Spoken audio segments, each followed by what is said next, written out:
I, Luyimbazi Elias Nalukoola, solemnly affirm that I will give faithful service to this Parliament. Madam Speaker, it is my humble request that when the sitting resumes, I will be accorded an opportunity to communicate to Parliament and the nation about the state of affairs of Kawempe North constituency. Kuba Kawempe North constituency yafuna okusoomoozebwa okw'enjawulo nti omulungi waffe Honorable Ssegirinya yasibibwa nga yakamala okulayira ate yagenda okuva mu nkomyo nga mulwadde nnyo abadde ku ndiri ebbanga ddene. Twogere eri Parliament n'ensi eno okugitegeeza wa we tuli mu kaseera kano.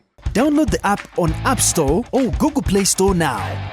Vision Digital Experience, the future of media.